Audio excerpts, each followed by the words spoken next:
All right. Okay, the live feed has started. Thank you, All Libby. right. Good morning, everyone. On this nice, warm July 9th morning at 7 a.m. I will call the meeting to order. And as we get going here, as usual, we are meeting via Zoom, and the instructions are included in our agenda. People can join us via Zoom or via telephone, and also make comments through email and through this live meeting. So we will get started here. I'm getting some feedback. Is that on your end, Jared?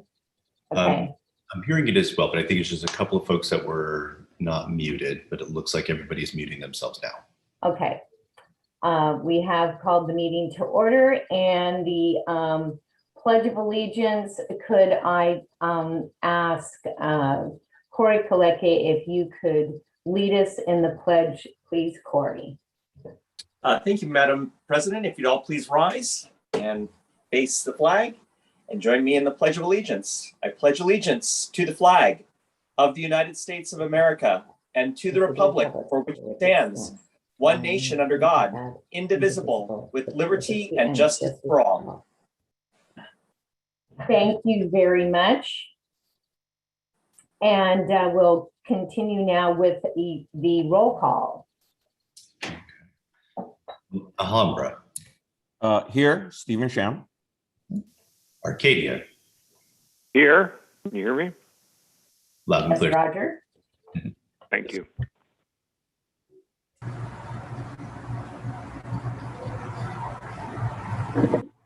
Trustee Gonzalez, I did see you on the line. I'm here, Robert Gonzalez here from Azusa. Excellent. Thank you. Bradbury. Here, Bearcat. Claremont. Corey Kaleke, present. Covina.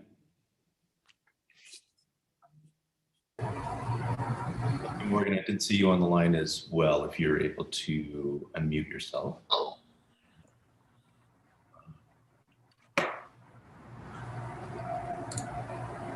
Back to you, Trustee Morgan. Duarte.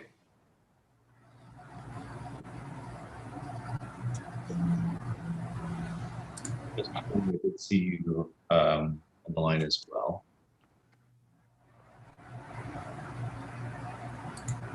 I'll come back to you as well. El Monte. Here, Jerry. Glendora.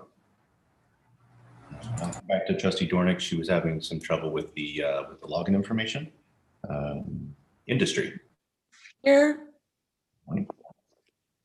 Irwindale. Manuel Garcia here, Irwindale. La Puente. Here. Laverne. Present. Los Angeles County. Bisner, present. Monrovia. Here. Monterey Park. Joseph Leon here. Pasadena. Pomona. Here. Rosemead. Present. San Dimas. Present. San Gabriel. Present, Denise Menchaca. Sierra Madre. Don Capocha here. South Pasadena. Bob Joe here. Temple City. Cynthia here. Walnut. Ellen was here. West Covina. I'm here. And I will go back to the ones we missed. So that's Covina, Trustee Morgan. If not a member of my staff, if you can assist Trustee Morgan with the unmuting. Is he calling in? It appears he's set up on the Zoom app, but he's only connected via video. He has no audio set up whatsoever at this point. Okay, gotcha. All right.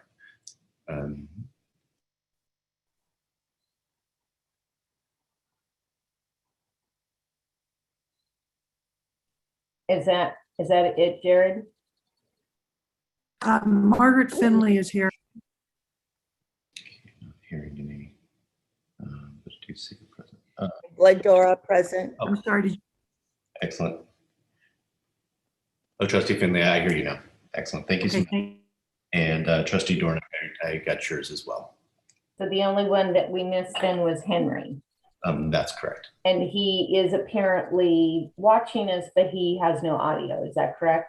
That is correct. Okay, well then we've got 100% attendance this morning, I think. Oh, except Pasadena. Rachel, I don't think is online. I just joined. Rachel Okay, present. then we've got, I believe we've got everyone here. Great. I am moving on to the order of business. I am not aware of anything that we have to, in an emergency category that we need to either move up or add. I will note that items 5 and 6, we are pulling this morning. We are not ready to proceed on those items, so those will be coming back. The closed session item, and then the review and consider and take new employment agreement for the district manager to the governing board. We will have those at our next meeting in August. So with those changes, we will then continue on to public opportunity for public comment on non-agenda items. Did we get any requests for public comment via email? We have not received any requests from the public, either contemporaneous comments or by email. And I would check with staff. Levy, is there anybody in the YouTube feed that is requesting to comment at this time? No, there is not. Great, thank you. Okay, not seeing anyone for public comment. We will close that item and we'll move on to the consent calendar, which are items 3.1 to 3.7. And I will entertain a motion now to approve our consent calendar. Motion over the calendar. Second. Okay, I think that was a motion by Azusa, Yes. Trustee Gonzalez, and then a second by Corey Kaleke. Is that correct? Yes. Okay. Then are we going to do our poll vote, sir? That is correct. So I'll go ahead All and right. vote now. And okay. You should have a screen that pops up, agenda item number 3, consent calendar, and the ability to check either yes or no. And then remember to hit submit.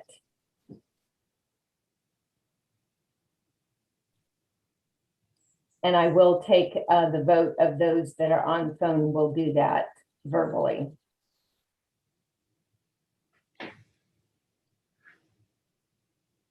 And I think is it just Roger that's on the phone? I believe I Roger. think so.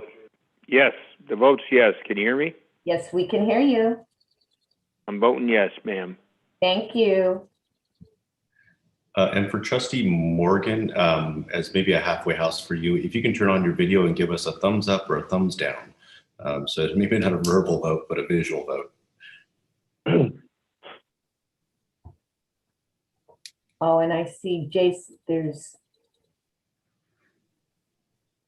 Jason on the phone. Is that Jason Farned? Yes, that's correct. Okay, thank you. 20.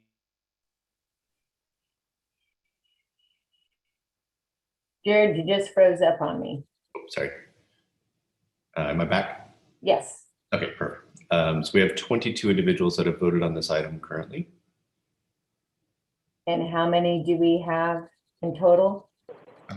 We have 26 attendees, trustees that are voting. This Okay, so some of you are not, is everyone getting the screen to vote?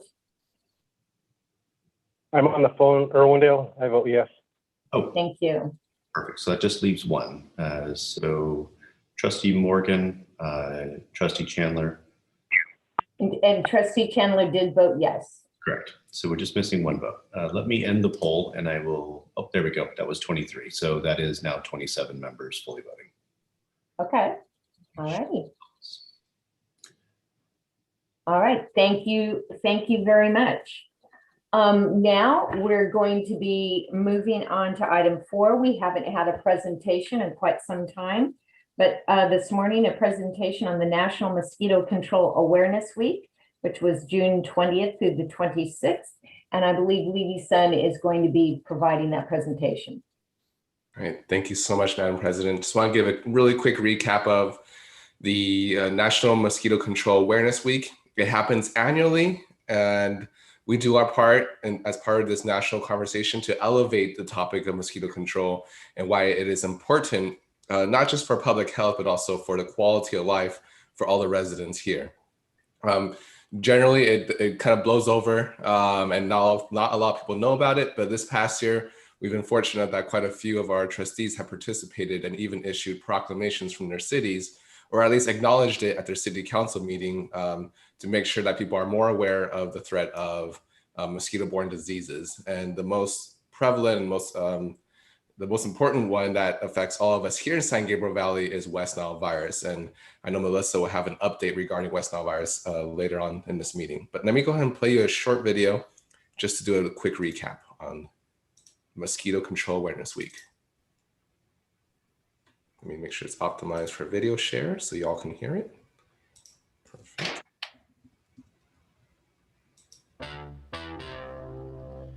Ada is here with the sound from the I, Tom Adams, Mayor of the City of Monrovia, along with the entire City Council. Whereas the City of Azusa, in cooperation with the San Gabriel Valley Mosquito and Vector Control District, and therefore let it be resolved that the City Council of the City of El Monte proclaims the week of June 20th through the 26th. Do hereby proclaim the week of June 20th through 26th as National Mosquito Control Awareness Week.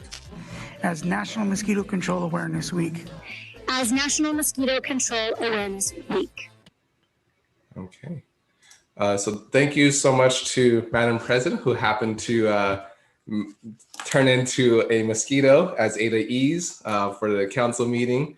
And also thank you to Trustee Gonzalez and Trustee Velasco, who helped organize the proclamations for their cities as well.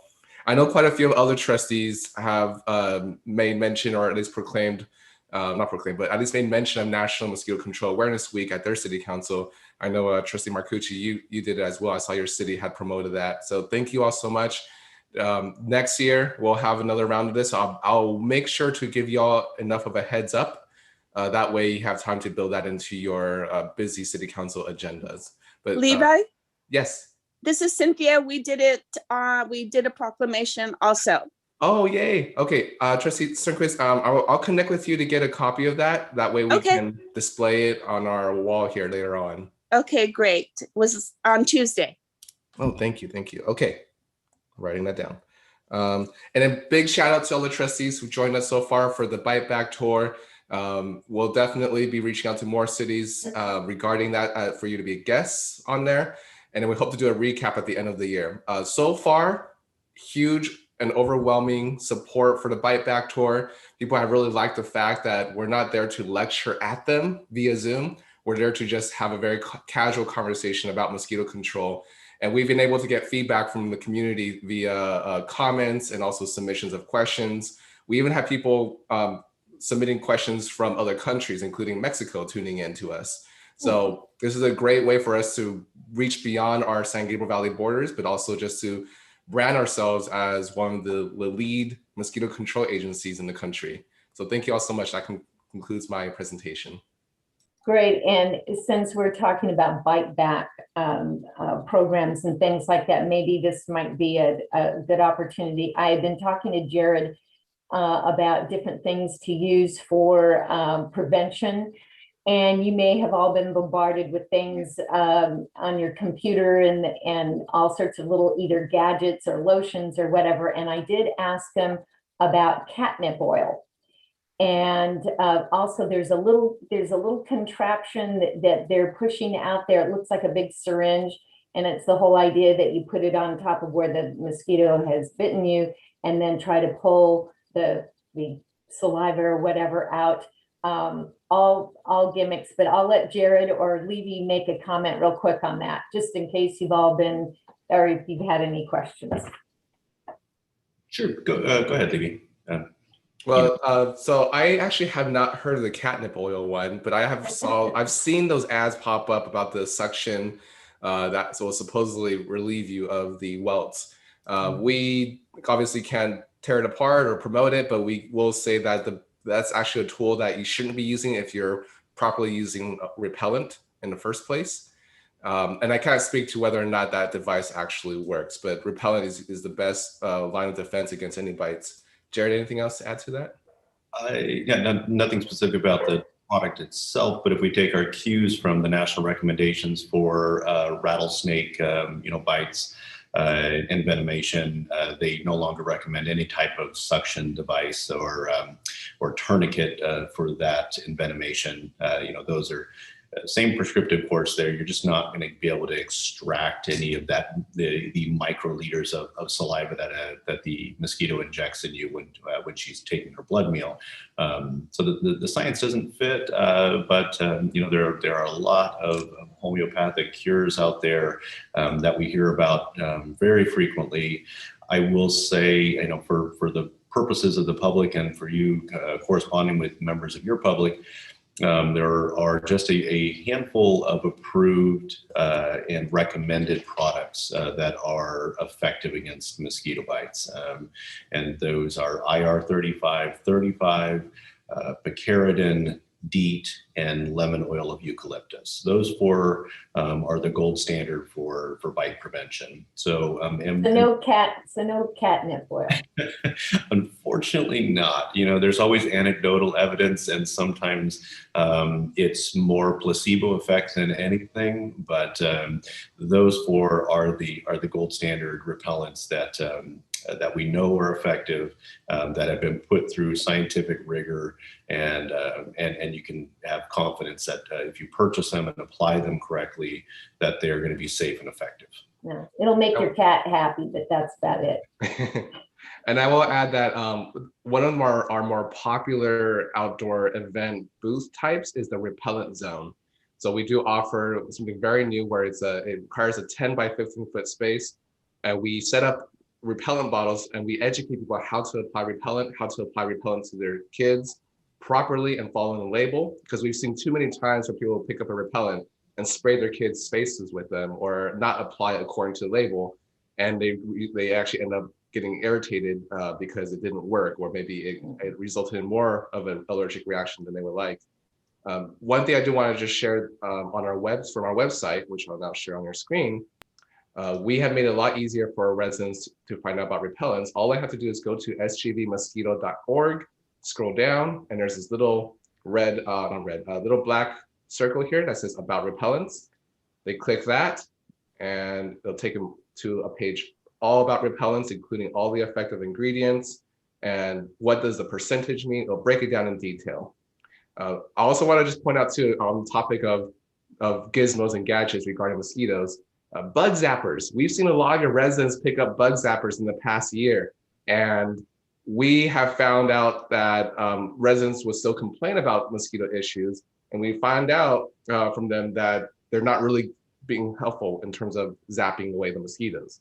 There was a study from the University of Delaware that spent some time researching this, and it turns out these bug zappers end up killing 99.8% of beneficial insects in the environment.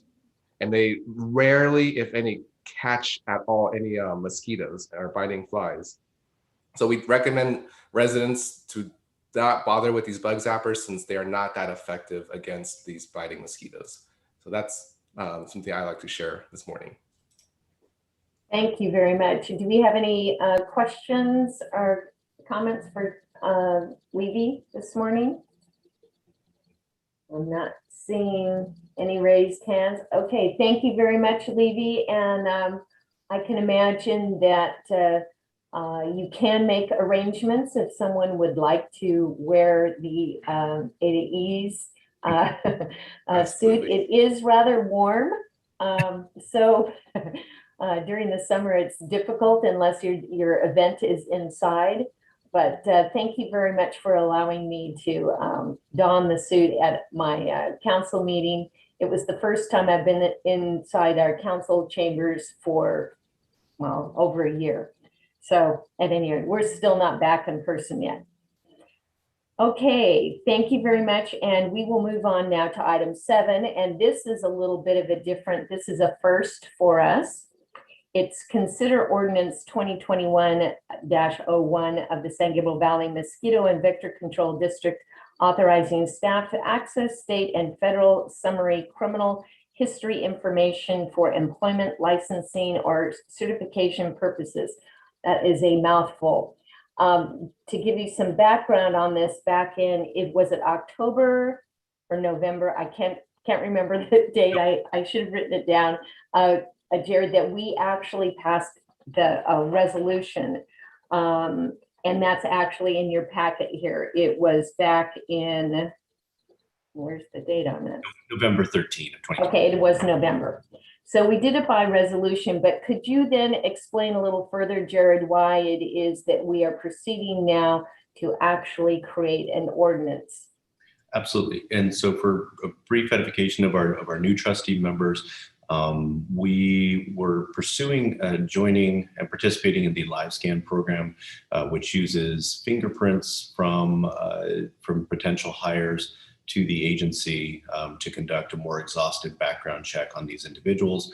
The board and myself and staff felt it prudent to go to this next level of background check based on the fact that our staff members go into schools, we go into other sensitive public properties, we go on to private properties very frequently. So we wanted a better sense of who we're hiring, and any potential issues that may arise from their background. The live scan program also provides us with one extra layer of security, and that is they also report any violations throughout the employment period of that employee. So not just that one slice in time look that a Social Security reference background check will give you, which is what we currently use from a company called HireRight. So the board agreed that this was a prudent process and we should participate in the live scan program. It was approved unanimously as stated on November the 13th of 2020. Since that time, however, the Federal Department of Justice and the FBI have changed their mind as to what they require for the application process. So over the past almost year, Evelyn Gutierrez, our HR analyst, has been working with the DOJ to get this application approved. However, they are now requiring that we create an ordinance and we pass an ordinance for this process instead of a resolution, which was their previous requirement. I've had many conversations, as have Evelyn, with our assigned investigator for Cal DOJ regarding the appropriateness of an ordinance from a special district such as ours, which does not create nor issue ordinances routinely, regularly, or ever. Since our inception of this agency, we have never passed a single ordinance. So I did receive clarification from our district counsel, Kelly Black, as to whether or not the agency even had the authority to pass an ordinance rather than a resolution, which is our standard for rules and policies. So Kelly was able to clarify that yes, we do have the ability to pass ordinance. So this will, with that clearance, we decided that rather than fighting the DOJ and trying to get a decision that favored the resolution that we've already passed and submitted to them almost a year ago, we would go ahead and create the ordinance in compliance with their new rules. So Jason, if you scroll down to 7B, this is the ordinance before you that has been drafted by Kelly Black and her team. Kelly, there is I'll take any questions as to the process moving forward or any other details about the live scan program before we move on to the process that we'll have to undertake to get this passed through the board. We have any questions, Jared? I'm not seeing any raised hands. So you can go ahead and proceed there, Jared.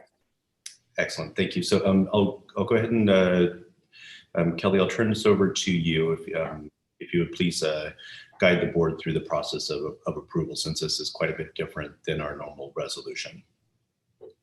Good morning, and thank you for that. So today before you is the draft ordinance. We need to do two separate motions. The first motion is a waiver of the reading of the entire ordinance. So Madam President, it would be appropriate at this time to ask for that motion and second and have a vote. Okay, then do we have a motion for a waiver to read in its entirety ordinance 2021-01? I'll move. Denise Menchaca. Second, Jerry. Okay, and we need a roll call vote here. Yes, please. Okay. Alhambra. Yes. Arcadia. Yes. Azusa. Yes. Bradbury. Yes. Claremont. Yes. Covina. And Trustee Morgan, I did see you got your video working. If you can give me a thumbs up or a thumbs down, that would be great.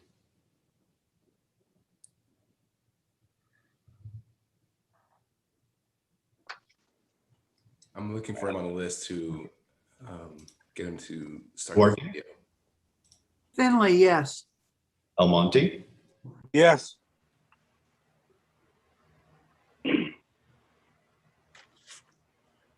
Trustee Blasco, I think you froze there.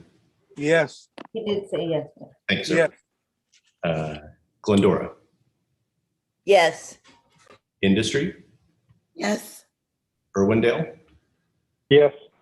La Puente. Yes. Laverne. Yes. Los Angeles County. Aye. Monrovia. Yes. Monterey Park.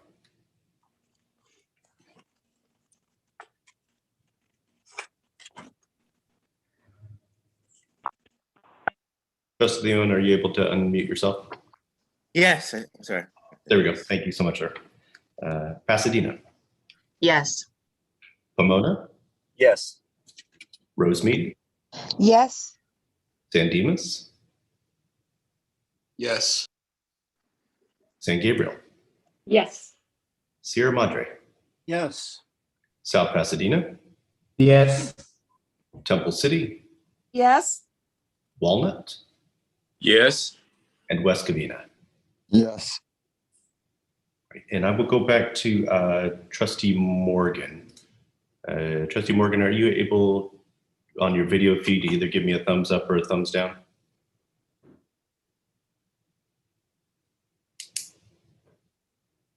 Jared, I did not see any response from Trustee Morgan. Not either.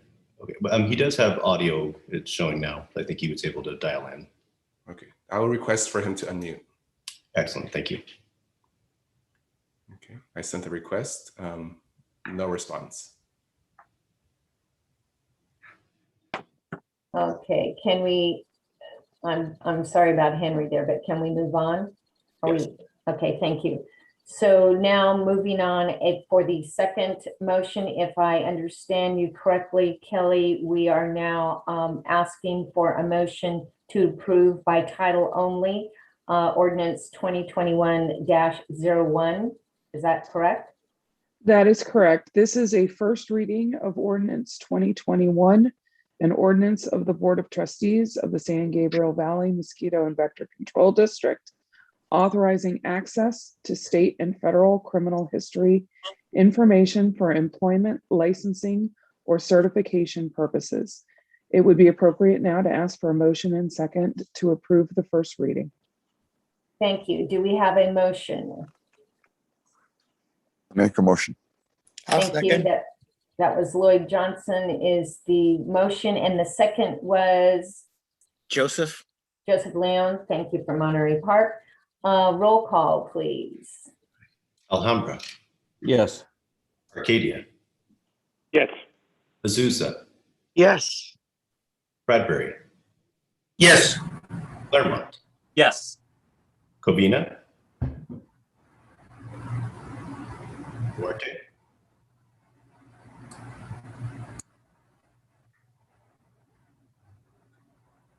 Trustee Finley, are you able to unmute?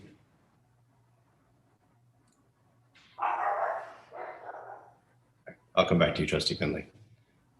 El Monte. Yes. Glendora. Yes. Industry. Yes. Irwindale. Yes. La Puente. Yes. Laverne. Yes. Los Angeles County. Yes. Monrovia. Yes. Monterey Park. Yes. Pasadena. Yes. Pomona. Yes. Rosemead. Yes. San Dimas. Yes. San Gabriel. Yes. Sierra Madre. Yes. South Pasadena. Yes. Temple City. Yes. Thank you. Walnut. Yes. West Covina. Yes. And Trustee Finley Duarte, are you able to unmute?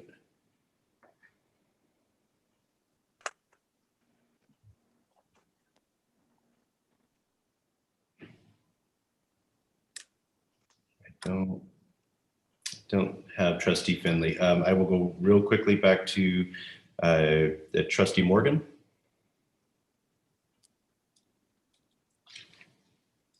Okay, but the item does pass. We might ask those as abstentions or a non-vote. Thank you. Without any further discussion on this item, then, and we have our motion did pass. So that was an interesting process there. Thank you all very much.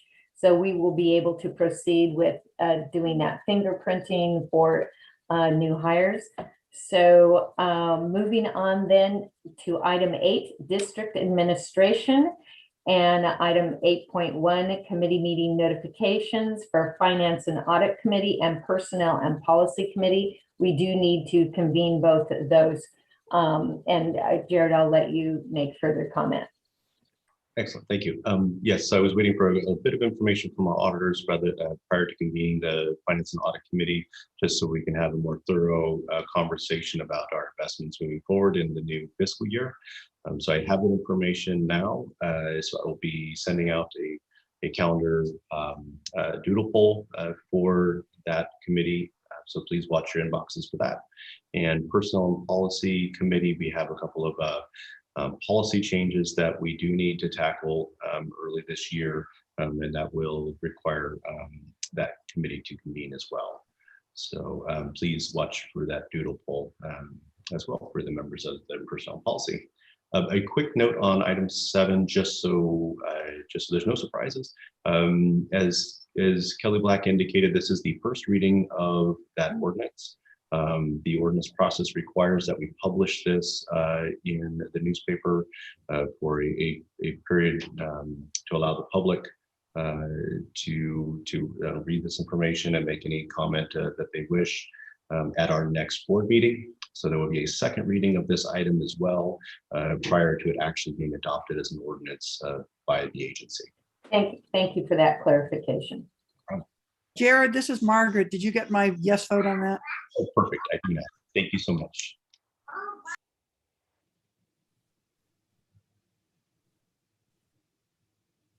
Okay. All right. And item 8.2 under district administration is the West Nile virus update. We have had quite the starts to the season, but I'm going to let Melissa Doyle, who's the director of our scientific programs, go ahead and take you over what we have discovered so far, and then some of our response to West Nile virus. Yes, let me see. Can I share my screen? Hold on.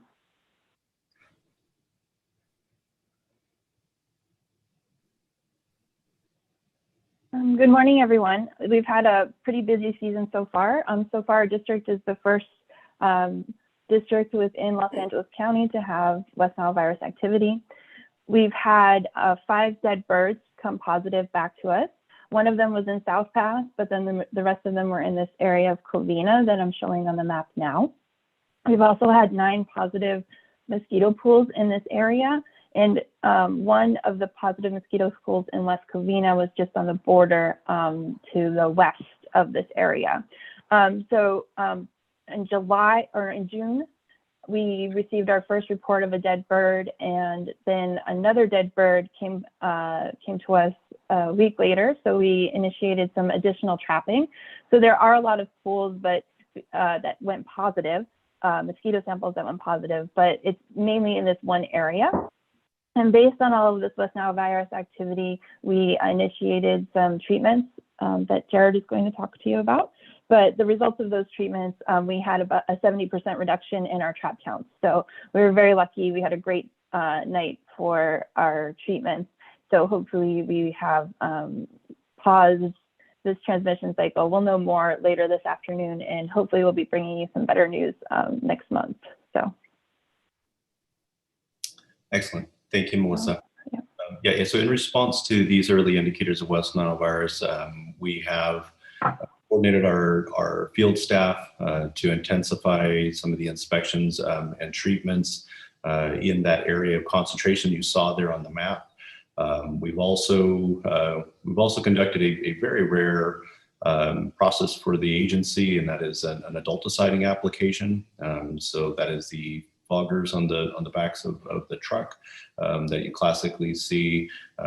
So that those adulticide applications were conducted in that concentrated area there that you saw where all the dead birds are being found, and also the positive mosquito pools are being found. Those were conducted early Friday morning last week. And we coordinated those applications very quickly to help reduce the adult mosquito population in that area prior to the 4th of July weekend. There are numerous festivities that were planned in that immediate area. Hello. Oh, hello, Henry. You got yourself unmuted. Perfect. So those adulticide applications were conducted. The tests we have submitted, we have put out extra traps in that area this week. And those have come back with a significant reduction in the mosquito populations in that area, which is great news. And that helps provide that extra layer of protection for those residents and for anybody recreating in those areas. We are continuing those efforts, though this weekend we will have some overtime work that will be conducted by staff, again, to help us catch up on those inspections and treatments, and to further reduce those either larval mosquito populations in the water sources that are known and unknown that we go look for, and then also in the adult population. So let's hope. You just froze up a little bit there, Jared. Am I frozen? Now you're unfrozen. Yep, frozen again. Let's there we go. And this is why I always conduct these meetings from my home internet connection. It's a little unstable here at the office. So, but are there any questions about the current efforts for reducing West Nile virus in the district, or the processes that we've gone through the last couple of weeks, please? Do we have any questions, any raised hands? I am not seeing any. Okay. And I did want to ask Jared quickly, when you do the adulticide, what is the time frame from application to actual impact in terms of the numbers of mosquitoes? Yeah, so the adulticide is a contact pesticide with the body of the mosquito, and then also onto surfaces where they may. So it's just to straight kill the mosquito. Yeah, and it's quite target specific. This chemical. So it's a knockdown is rather immediate. So what we actually do is we put out cages of mosquitoes that are caught in that environment that are contained, along the routes where we drive. And those mosquitoes are then brought back to the agency, and we look for what's called the knockdown rate. So we actually time how long it takes for those mosquitoes to expire. That gives us a good window into what's actually happening in the environment where that application was made. So but the vast majority of mosquitoes are knocked down rather immediately in the first anywhere between 5 and 20 minutes. Oh, okay. For some reason, I was thinking in my mind, this had to do with the reproduction cycle. I was confusing that in my brain. It doesn't have anything to do with that. Great question, though. So we also do those types of quote unquote fogging applications. It looks rather the same, although the chemistry is different. We do applications in that manner for larviciding as well. Those are the products that are going to require deposition onto water bodies where the larva will then intake that larvicide and disrupt the breeding cycle. Rather, this is an adulticide, which is targeting exclusively those adult mosquitoes. Well, the good news is we don't have any human cases so far, and let's hope that it stays that way. Absolutely. Okay, your final item. Great. So we had discussed last month the option of a hybrid meeting process. That is still under consideration. I did talk to President Chevron about this yesterday. We feel that we should be ready for a hybrid option for next month's meeting. However, just another note that the Brown Act's compliance for public meetings, let's call it what we've been afforded to do during COVID, this whole process of Zoom and even entertaining of a hybrid option, that will go back to normal on September the 30th of this year, unless the governor intervenes and extends that deadline and allows for a hybrid or full digital Zoom platform to be continued beyond that date. I know I've talked with a couple of groups. They aren't affected by the Brown Act, but they are concerned with the Delta variant in terms of being indoors. So, and I know with recent comments from LA County and recommendations and things like that, we'll see how that goes. It seems to continue to change almost on a daily or at least weekly basis. So we will see and keep you all informed. If any of you have any real concerns about a meeting indoors, please let us know going forward. Does anyone have any comments for Jared? I'm not seeing, we're a quiet group this morning. Is that any further comments, Jared? No, that concludes my report, Madam President. Thank you. Thank you very much. Moving on then to committee reports. I am not aware of anyone needing to report out, but I will ask, since it is on our agenda, is there anyone from a committee needing to make a comment? Okay, not seeing any. Trustee reports, anything that any trustee would like to report on this morning? Like I said, a quiet group. And new business. Anybody have any new business or anything that they need to bring forward, would like to bring forward at a future meeting? Again, not seeing any. And so with that, Jared, did you need to say something? Yes, sorry, my internet froze. Okay. Not new business, but we do have a new addition to our extended vector family. Trustee Rasmussen did give birth to Caleb, I believe on 6/16, Trustee Rasmussen. Is that correct? Yes, thank you guys so much. Quite tired. Don't mind my appearance today. I'm up at nights, as you guys all that have kids remember, but thank you very much. We're super blessed over here. Well, congratulations. I saw your older daughter, though, come and give you a nice hug and kiss this morning. That was very sweet. Yes, thank you. She's a sweet older sister. Everything's good. Yeah. Well, congratulations. Thank you. Okay, I do see there's a couple in the chat. Okay, the phone number for reporting of dead birds is area code 877-968-2473, and that was in the chat for all of you. So remember, if you do find any dead birds, especially those crows, please report it to 877-968-2473. And if you have any questions, obviously you can call the office as well. Okay, with that, not seeing any further comment and no further items on our agenda. Madam Yes. President, just a suggestion, maybe we have it, but do we have anything like a refrigerator magnet with that information that we could give out at our when we talk events? to the public? Yeah, absolutely. I can. Might be an idea. Yeah, thank you so much for that, Corey. Like, I will definitely look into that. Thank you, Trustee. And we need to get Jared new internet. Yes. This is why I always use my home internet for the board meetings.